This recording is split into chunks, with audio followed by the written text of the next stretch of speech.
ભવદીભાઈ પણ ઝુકાવી દઈ સાહેબ ઈ અમારા લોહીમાં છે, ઝુકાવી દઈ. આમાં ઘણા આપણા ભગવા ભેગ કેમ કે દરિયાના કાંઠે ડાક વગાડતો જળમાંથી નહીં, જળ એટલે પથ્થર. જહાબીલે એક ખાલી સિંદૂર વાળો થાપો પાણામાં માર્યો હતો, ત્યાં ફળું ફળું કાંઈ નતું. આહિરના છોકરા આવીને કહી ગયા કે રાવણદેવ જો તમે ચાઉંડ કરતા ને અહીં બેઠી. પછી કોથળામાંથી આ ડાક કાઢી દીધો. આ બધાને દુઓ આવડે, ધણીને વગાડું ડાક, કોઠે વગાડું તારા કોટડાને, પણ જળમાંથી દે જવાબ. જળમાંથી નહીં, જળમાં, જળ એટલે પથ્થર, જળમાંથી દે જવાબ.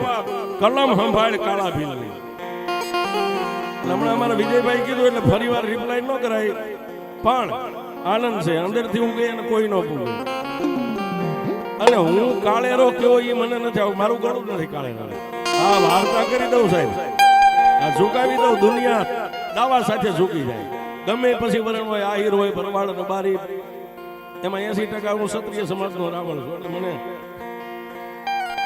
આ જે બધા એરિયા સુરીલા એવું આપણને આવડતું જ નથી. કારણ કે ખિસ્સામાં ખોટું હાઈલાઈન કરવું પછી એને કોઈ આપી દેવાય, ઈ અમે નથી. આ પણ દાવા સાથે સાહેબ ખિસ્સામાં હોય ને આમ ત્રણ એક હોય તો શું કરવાનું, પછી નાખી દેવા પડે. પણ ઝુકાવી દઈ સાહેબ ઈ અમારા લોહીમાં છે, ઝુકાવી દઈ. ગમે એ સમાજ હોય, પણ એ જળમાંથી જવાબ ન મળ્યો એટલે ગીગારાવળે કીધું, કા તું બુઠી બની, કા તારા પગમાં હાલવાની નો હરણ લઈ, કા દુનિયામાં દૈત્યથી ડરી ગઈ, કા તને જરા બેહી ગઈ જોગણી. અને પથ્થર હતો ને સાહેબ, કડર ફાટ્યો.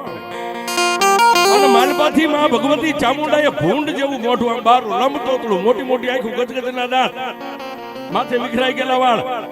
અને રાતના એક ટકોરે ચંદ્રમાના અંજવાળે ભગવા ભેગ ગીગા સામે આમ કરીને આમ જોયું. એટલે ગીગે એમ કીધું, એ પાવર કરીમાં તારાથી બીજ આવી હું નહીં, હું નચાવું એમ તું નાચેસ, હું ઊભી કરું ત્યારે તું ઊભી થાસ, બેહરું ત્યારે બેઠા. તારા પાવર તારી પાસે, તારથી બીજ આવી હું નહીં. અને પછી એને કીધું, એ ગીગા હમણાં બોલ્યો ફરી બોલ જોઈ,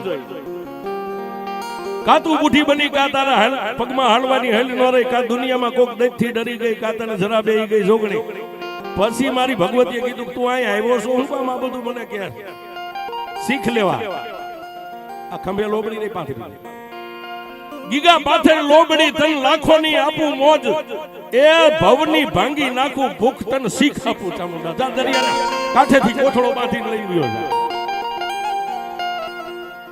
ભવદીભાઈ દુહો ઈ દહમો હોય જ છે, કાં 4 કડી ને કાં 100 કડી.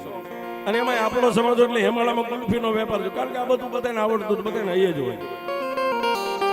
એટલે એને કીધું, તારો પાવર તારી પાસે રાખ, તું લાખો દે લઈને નથી જાઉં. મને તો મારો યજમાન 1 રૂપિયો આપે ને એ લઈને જાય ને છોકરાને ઝાડ લાવીને ખવાનું, તો મારા છોકરાને અમીનો ઓડ કરાવે. એ ગીગા રવા દે, પાવર કરીમાં તારામ પાવર હોય તો લઈ આય મારા યજમાન. અને તેદી આ દુહો કીધો,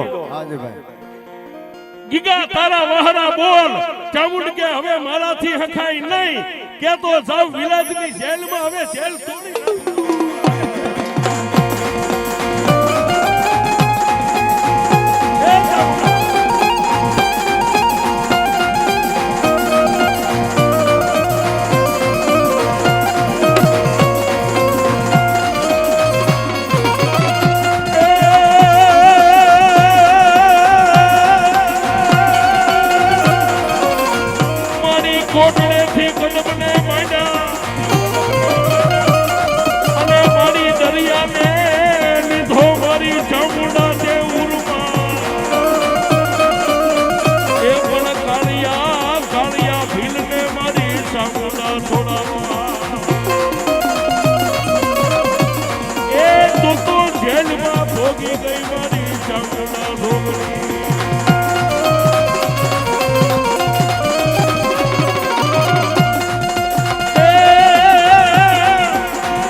ટૂંકમાં વાત કરું, જેલના હરિયા તૂટી ગયા, કાળિયો ફીલ આવ્યો ને માં ભગવતી ચામુંડાને મળ્યો. ત્યારે માં ભગવતી 80 વર્ષના આજોગીરા 80 વર્ષના ડોશી.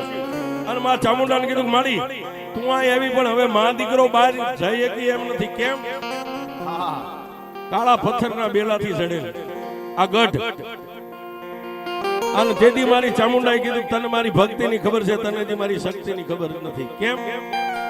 એ 80 વર્ષની ડોસી લાકડી નાખીને હેઠે બેહી ગઈ, જમીન ઉપર આમ હથિયાળી રાખીને કાળિયાને કીધું બે પગામાં રાખીને ઊભો રહી જા.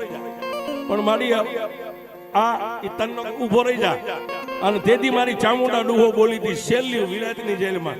એ કાળા ગઢના કાંગરે જડેલ બેલા જેમ એ ઉડાડું તને આકાશ છોડાવીને લઈ જાઉં સાઉન્ડ.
જોગી સપે મારી મેલડી ના એ તો આકાશમાંથી ઉતરે મારી મેલડી.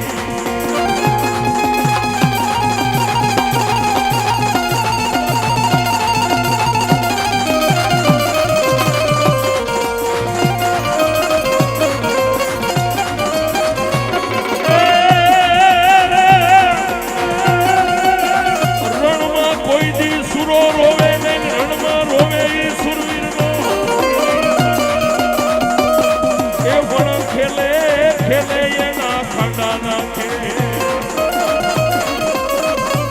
એ જેથી વૈકુંઠમાં વાગે મારા સુરવીર વધા.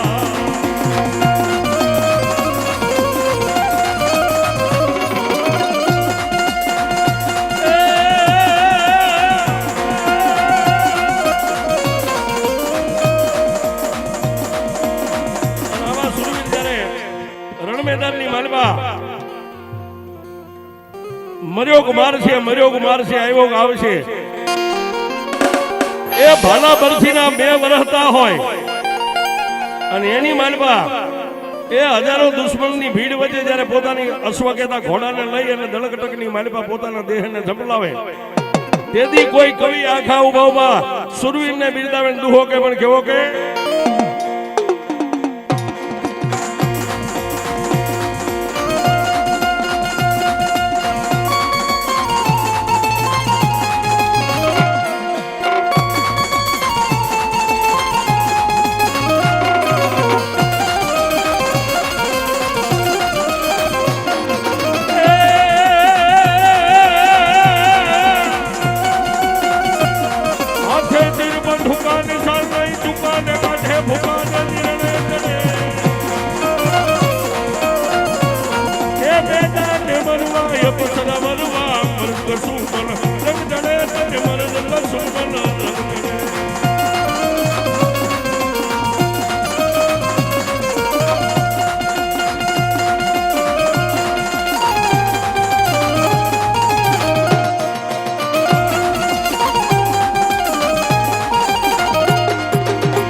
કામ કર